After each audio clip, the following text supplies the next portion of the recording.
Permission to be Powerful is a reader-supported publication. To receive new posts and support my work, consider becoming a free or paid subscriber. I'm really weird. Some would say crazy. I'm one of those people I keep talking about. I'm crazy, but I pass for normal. Or at least, I used to be. One would have to be crazy to be in the one-sided relationships I was in for as long as me. Let me clue you in on something. Sometimes there are people who are emotionally dependent on others. They need other people to solve their problems. They expect it, demand it, and they've been this way a long time, the whole time, and they're expecting you to be their savior. I noticed that they're always so good at identifying new problems they want me to solve, and going to work rousing me into action, with claims of the great injustice committed against them. Only I can right that wrong, and you're all wrapped in their problems, which seem to materialize like clockwork one after another. I can barely keep up.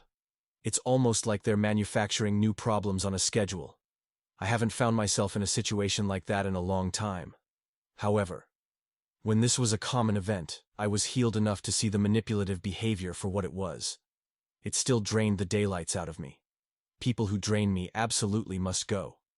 I'm already exhausted as it is. That's why the Zen Center is such a godsend right now. It's a healing space. It heals old wounds that most people have long forgotten. There was a time in my journey when my suffering was so acute, it created a thirst for spiritual freedom. To be unburdened from all of this suffering. I can't believe I manifested becoming a real Zen monk. That's me living my dreams. But I'm getting carried away.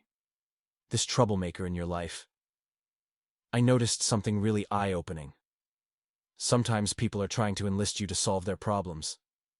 And you take note that there's a crisis.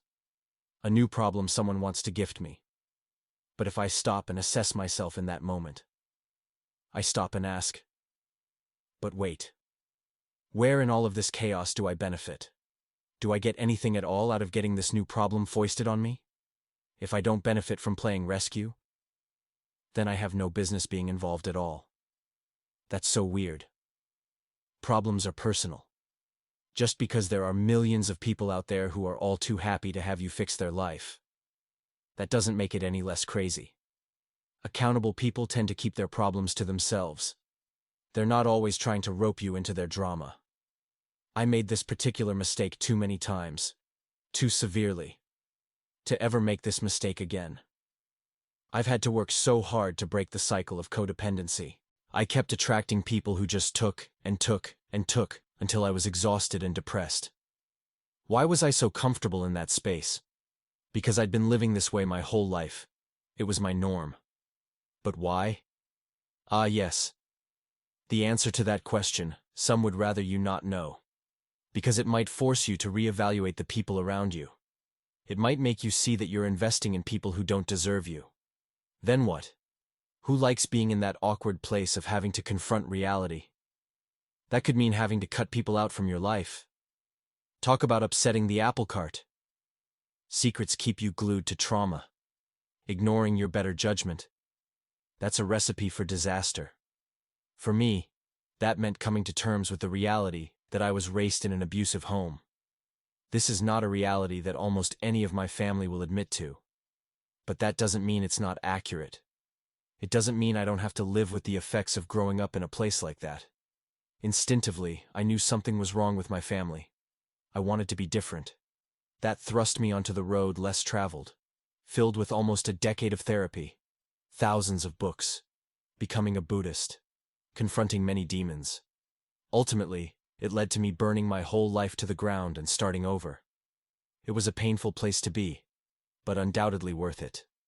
After going my whole life abandoning myself, the joy of finally feeling self-love, I was hooked, worth almost any price. Until next time, Anton Dancer, writer, Buddhist. Permission to be Powerful is a reader-supported publication. To receive new posts and support my work, consider becoming a free or paid subscriber.